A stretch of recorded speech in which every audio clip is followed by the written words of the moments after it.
आएंगे ना।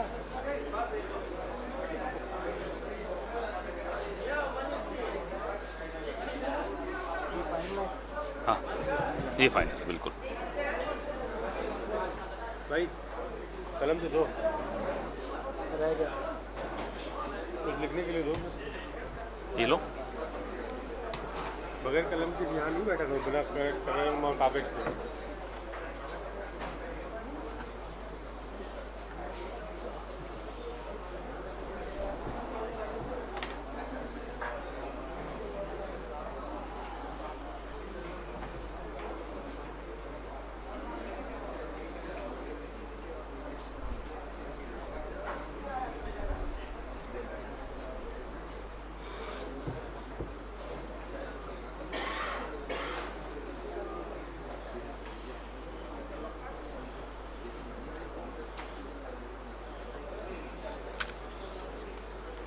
शुरू करें?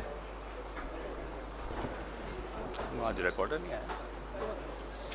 अच्छा, शुड वी स्टार्ट? हाँ बोल।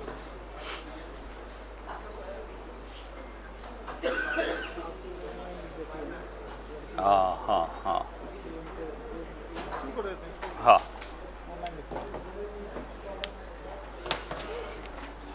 नमस्कार।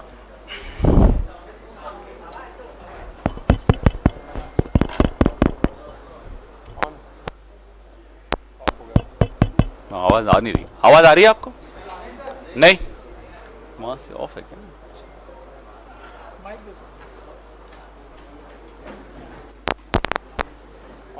ऑन तो है।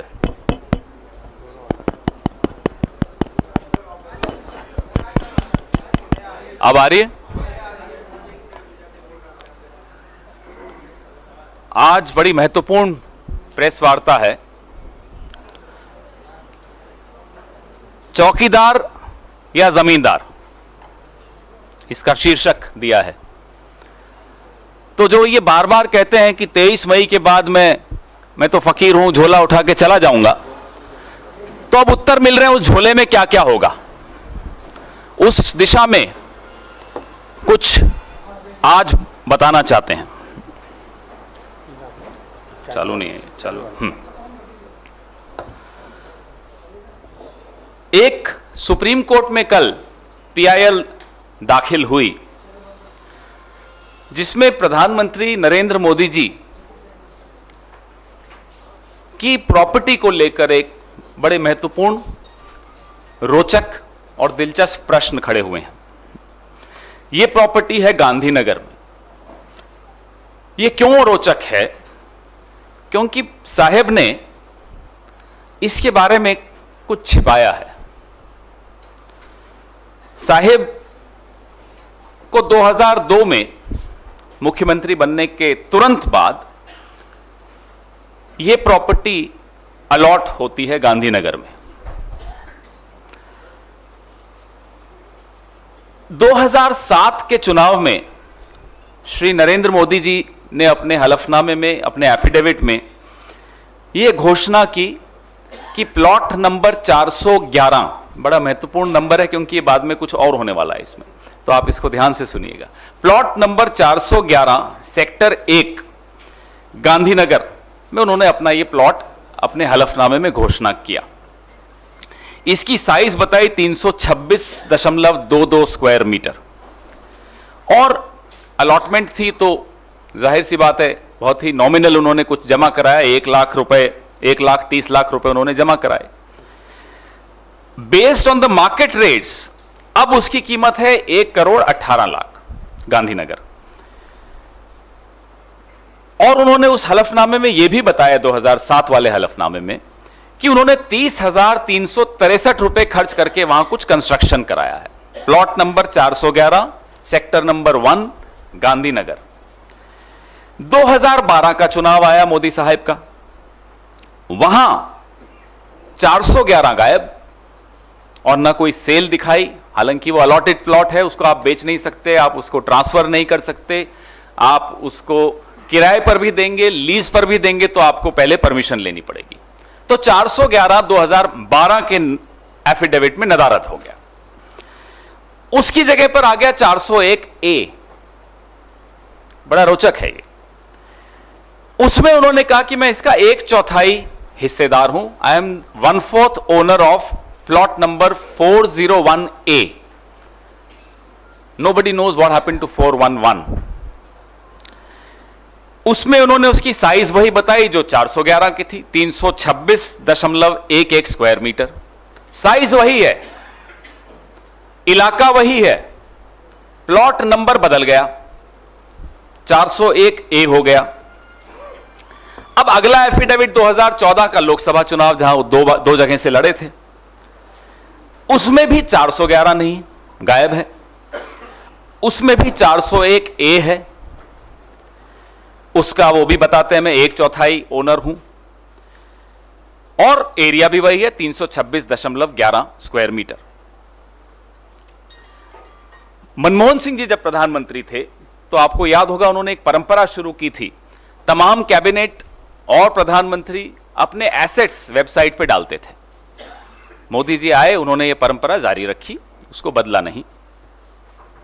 उसमें भी प्रधानमंत्री की वेबसाइट में जो डाला 31 मार्च 2018 को जो आखिरी एंट्री है उसमें भी उन्होंने 401 ए का मैं 1/4 ओनर हूं ये लिखा। तो आप देखिए 2007 में से लेकर अब तक के तमाम एफिडेविट्स देख लीजिए। पहला एफिडेविट में सिर्फ एक बार 411 मेंशन्ड है, उसके बाद बार बार जितने एफिडेविट्स हुए हैं 401 ए। यह तो हुआ इस कहानी का पहला हिस्सा। अगला हिस्सा और ज्यादा रोचक हो जाता है क्योंकि उसमें और कुछ खिलाड़ी आ जाते हैं। उसमें खिलाड़ी तो नहीं कहना चाहिए क्योंकि वो ब्लॉग लिखते हैं, तो उनको खिलाड़ी कहना अच्छा नहीं है। हां, क्रिकेट एसोसिएशन में जरूर उनका संबंध रहा है, तो इसलिए खिलाड़ी कह दिया हमने। तो अब लैंड रिकॉर्ड चेक करवाए गए गांधीनगर में। 401 ए नाम का कोई प्रॉपर्टी लैंड रिकॉर्ड में नहीं है, दर्ज ही नहीं है। 411 है। 401 वित्त मंत्री श्री अरुण जेटली जी के नाम पर है। महत्वपूर्ण 401 ए वो भी लिखते हैं अपने एफिडेविट में।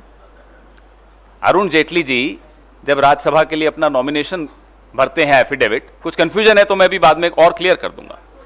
401 ए लैंड रिकॉर्ड में कहीं नहीं मिलेगा, एफिडेविट में मिल जाएगा। अरुण जेटली जी ओनर हैं उसके जी। वो भी कहते हैं मैं 1/4 ओनर हूं।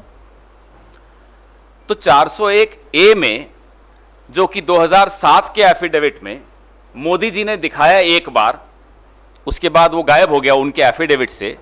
जेटली जी कहते हैं मैं 401 ए का 1/4 ओनर हूं।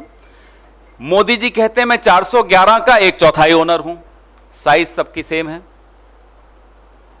प्लॉट साइज वहां 326.11 स्क्वायर मीटर होती है उस इलाके में।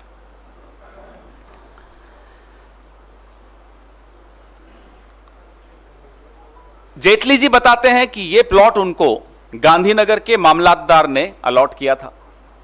बिल्कुल ठीक है, वहां अलॉटमेंट है। वहां गुजरात में एक अलॉटमेंट की एक झड़ी लगी थी, एक लहर चली थी। तमाम मोदी जी के कई अफसर, जजेस, पता नहीं पत्रकारों को कुछ मिला या नहीं मिला, मुझे नहीं मालूम, लेकिन मोदी जी के साथ के कई लोगों को वहां प्लॉट अलॉट हुए थे। उसमें जेटली जी भी थे। अब अगर आप पब्लिकली अवेलेबल जो लैंड रिकॉर्ड्स हैं उसमें आप देखेंगे तो सिर्फ 401 तो मिलता है, ए नहीं होता। और 401 के ओनर लैंड रिकॉर्ड में अरुण जेटली हैं, वहां मोदी जी का नाम नहीं है। उस प्लॉट की कीमत जो जेटली जी दिखाते हैं अपना, उसकी भी 1.19 करोड़ है मार्केट प्राइस। लेकिन उसी सेक्टर में 401 प्लॉट 2006 के एफिडेविट में जेटली जी जो दिखाते हैं उसकी मेजरमेंट मैंने आपको बता दी, 326.22 स्क्वायर मीटर। कई जगह 1-1 लिखा हुआ है मोदी जी ने, चलो उसमें इतना नहीं बोलते हम लोग। 2014 का जो अमृतसर से वो लोकसभा चुनाव लड़े तो उसमें सोल ओनरशिप वाला जो उन्होंने पिछले चुनाव में दिया था वो गायब है। कैबिनेट मिनिस्टर जब बने वेबसाइट पे वो गायब है। पूरे डिटेल आपको एनेक्शर्स के साथ में अभी आपको दे रहा हूं। आप रेवेन्यू डिपार्टमेंट जाइए, पत्रकार गए भी वहां गांधीनगर के रेवेन्यू डिपार्टमेंट में, तो वहां नरेंद्र मोदी जी 411 के सोल ओनर दिखाए जाते हैं, जबकि वो अपने एफिडेविट में कहते हैं मैं 1/4 ओनर हूं।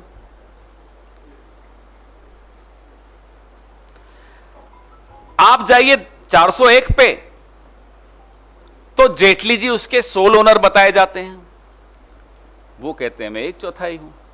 देखिए कितना रोचक है, अजीब सी बात है, अजीब सा रिश्ता है। 2012 में सुप्रीम कोर्ट एक हियरिंग हो रही थी, जो लैंड अलॉटमेंट्स गुजरात में गवर्नमेंट सर्वेंट्स को हुए हैं उनके बारे में, वो सुप्रीम कोर्ट में मामला आ गया था। बड़ा रोचक बात है कि 14 जजेस गुजरात के, उन्होंने रेक्यूज कर लिया था अपने आप, क्योंकि सबको लैंड अलॉट हुआ था। तो ये मामला सुप्रीम कोर्ट में 2012 में आया, जहां नई दिल्ली की जानी मानी सांसद मीनाक्षी लेखी जी पेश हुई और उन्होंने लिखित में दिया कि गुजरात में किसी भी पब्लिक सर्वेंट को 2000 के बाद कोई लैंड ही अलॉट नहीं हुआ, जबकि मोदी जी को कब हुआ आपको मैंने बता दिया, जेटली जी को कब हुआ वो भी मैंने आपको बताया। सुप्रीम कोर्ट में आज पहली बार तो हम सुन नहीं रहे कि यह सरकार सुप्रीम कोर्ट में झूठ बोलती है। एक और उदाहरण है कि मीनाक्षी लेखी जी ने लिख कर दिया सुप्रीम कोर्ट में कि 2000 के बाद there has not been any fresh land allotment to MPs, MLAs और public servants since the year 2000। अब आप बताइए फिर गांधीनगर का प्लॉट मोदी जी को कैसे मिला? हमें तो तारीख भी हमने आपके सामने रख दी, सुप्रीम कोर्ट में ये कुछ और कह रहे हैं, हकीकत कुछ और है। ये गुजरात गवर्नमेंट की तरफ से थी, council for the state, council for the state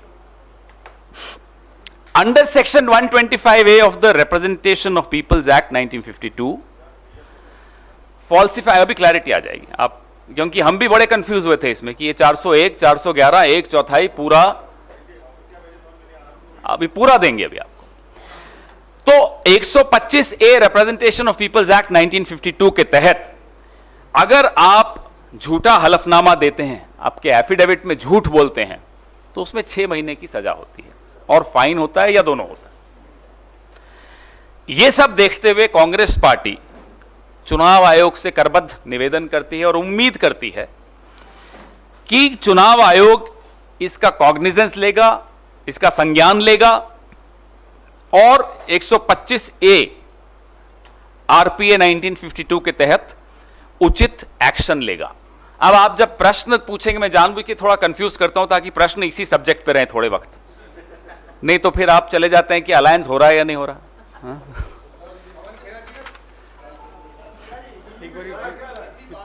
हाँ अभी हाँ बोलिए,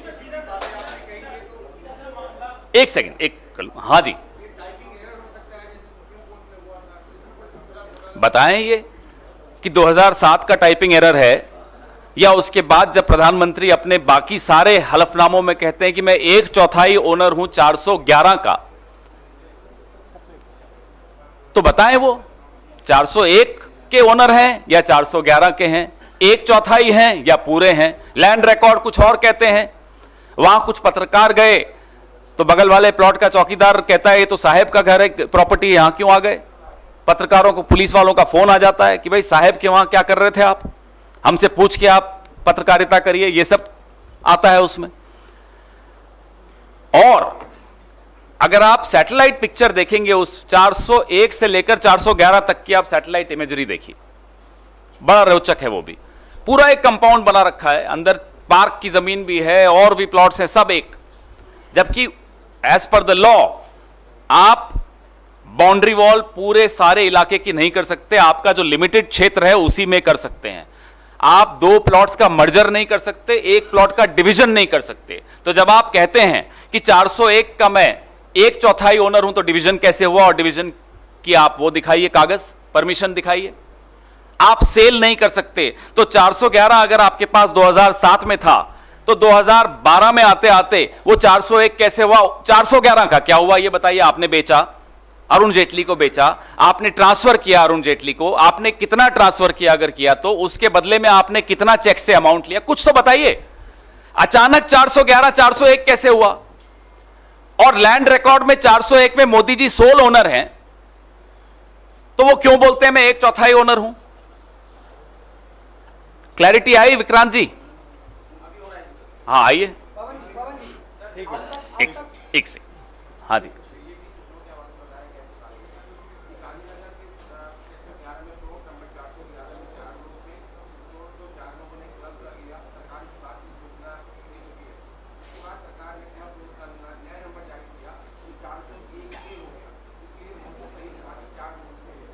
आप वहां लैंड रिकॉर्ड में जाइए, आप अभी यहीं बैठे बैठे सैटेलाइट पिक्चर देखिए, आपको बहुत स्पष्ट हो जाएगा कि बाउंड्री वॉल कहां से कहां तक है और 4 लोग कैसे इसको क्लब कर सकते हैं। उनमें एक शायद बीजेपी का मिनिस्टर भी है।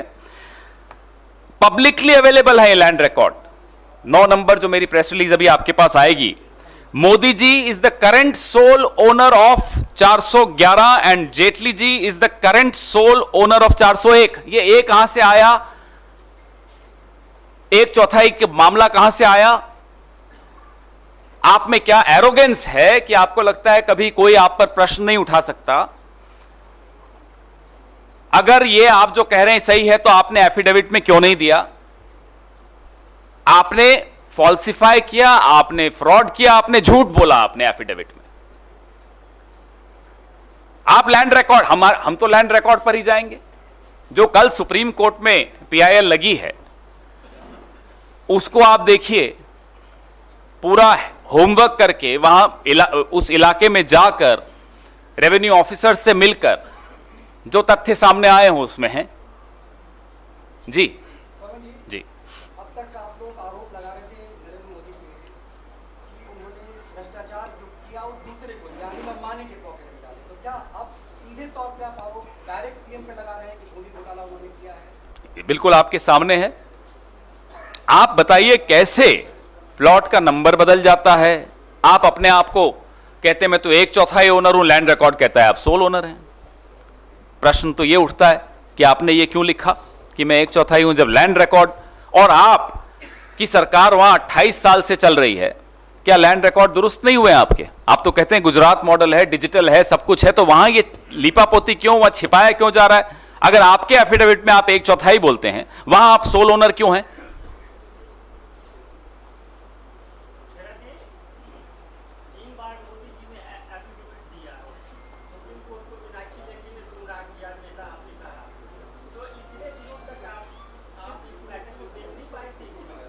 आप भी नहीं देख पाए, हम भी नहीं देख पाए, बिल्कुल सही बोल रहे हैं।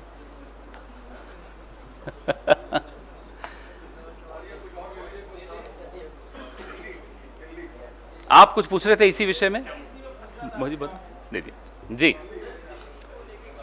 दिल्ली को लेकर कल राहुल जी ने स्पष्ट कर ही दिया।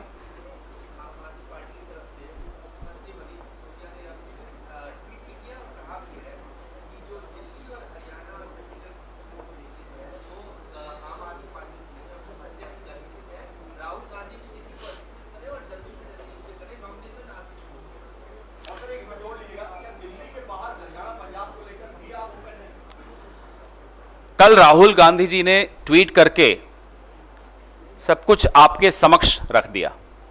आप में से कुछ मित्र बड़े परेशान थे कि हो रहा है या नहीं हो रहा, क्यों नहीं हो रहा, कांग्रेस बड़ा दिल क्यों नहीं दिखाती। आप में से कुछ ने मुझे यहां बैठकर पूछा भी था, तब मैंने आपको अपने ये भी बताया था, हम तो अपने सीने का नाप नहीं बताते, लेकिन दिल की बात हमसे मत करिए। अगर आप कांग्रेस को राष्ट्रीय विकल्प मानते हैं, सारी उम्मीद कांग्रेस से ही करते हैं कि हर जगह सरेंडर करती चली जाए, गोवा, पंजाब, हरियाणा, दिल्ली, आखिर क्या फॉर्मूला होगा? कल अजय माकन जी ने फॉर्मूला भी स्पष्ट कर दिया था। और अरविंद केजरीवाल जी जो लुका छिपी खेल रहे थे, कल मुझे लगता है राहुल गांधी जी के ट्वीट से वो लुका छिपी तो अब बंद हो जाएगी। सामने आए, स्पष्ट बात करें। कांग्रेस पार्टी, राहुल गांधी एकदम स्पष्ट तौर पे पब्लिक के सामने उन्होंने रख दिया कि ये हमारी बात हो रही है। अब आप यू टर्न मत लीजिए, आप जाने जाते हैं यू टर्न के लिए, आप जाने जाते हैं लुका छिपी के लिए, आपके अभी भी हमें कई लोग बताते हैं कि आप किसके बी टीम हैं और कहां आप पिछले चुनाव में कह रहे थे केंद्र में मोदी, राज्य में अरविंद। तो ये सब कई लोगों ने आके हमें ये मंशा जाहिर की, शक जाहिर किया अरविंद केजरीवाल जी पर। उसके बावजूद बड़ा दिल दिखाते हुए, एक कॉमन ऑब्जेक्टिव दिखाते हुए राहुल गांधी ने स्पष्ट कर दिया, अब बॉल अरविंद केजरीवाल जी के खेमे में है।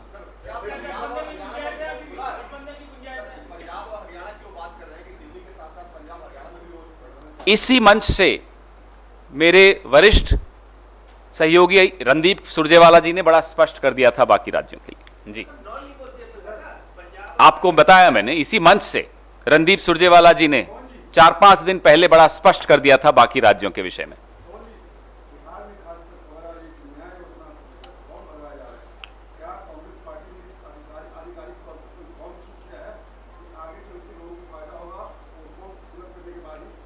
देखिए, न्याय योजना पूरे देश में हम जहां भी गए हैं इसके बारे में लोग उत्साहित हैं और जानकारी ले रहे हैं। हमारे वर्कर भी लोगों के बीच में जाकर न्याय योजना को प्रचारित कर रहे हैं और जो उत्साह वहां देखा गया है, लोग,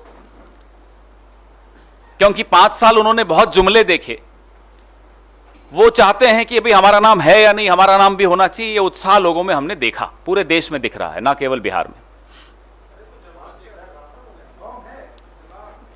जवाब दिया मैंने आपको, उत्साह है, हमारे वर्कर्स उनसे इंटरैक्ट कर रहे हैं। ऐसा कोई फॉर्म नहीं है, कोई ऐसा फॉर्म नहीं, लेकिन वो हमारे वर्कर्स लिस्ट बना रहे हैं, कौन लोग जो हैं, जो कि एक राजनीतिक पार्टी के वर्कर्स का काम है। वो लिस्ट बना रहे हैं। फॉर्म का काम सरकार का होता है, पार्टी का नहीं होता। जी,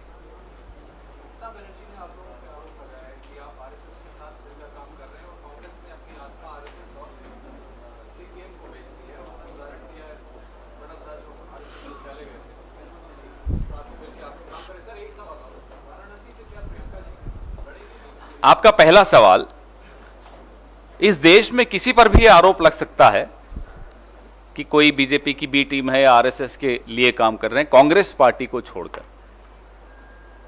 जितने लोग ये आरोप लगाते हैं उन्होंने कहीं ना कहीं, कभी ना कभी बीजेपी का साथ दिया या लिया, एक कांग्रेस को छोड़कर। इसलिए मुझे नहीं लगता इसको मैं प्रश्न भी मानूंगा। रही बात दूसरी, तो हमारी पार्टी में एक तरीका है, एक सिस्टम है, एक मैकेनिज्म है जिसके तहत ये निर्णय लिया जाता है कि कौन कहां से चुनाव लड़ेगा। जब कोई ऐसा निर्णय होगा वो आपकी जानकारी में जरूर आएगा। प्रक्रिया पूरे देश की 543 सीटों पर चल रही है। काफी डिक्लेयर हो चुकी हैं, कुछ बची हैं।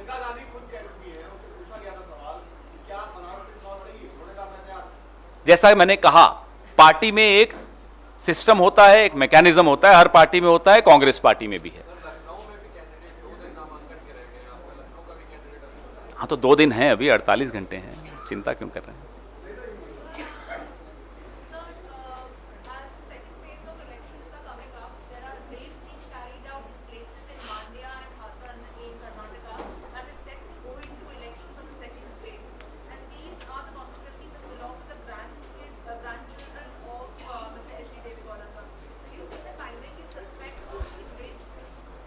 What I think or what we think doesn't matter.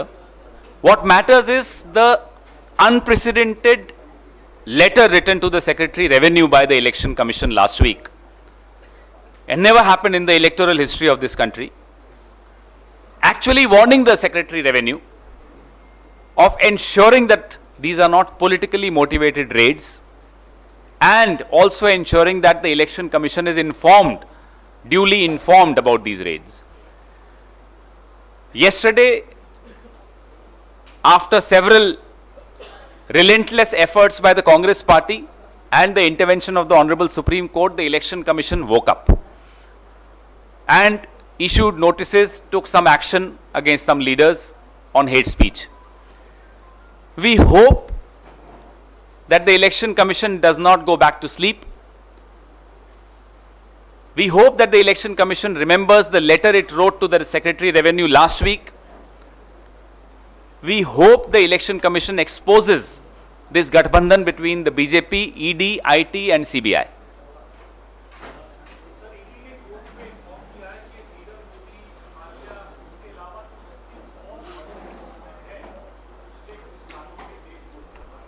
देखिए उनके ट्विटर हैंडल पे मैं भी चौकीदार लिखा होगा,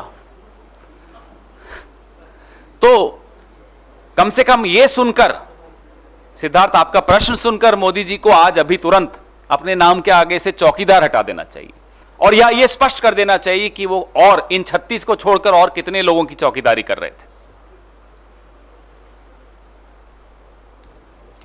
थैंक यू।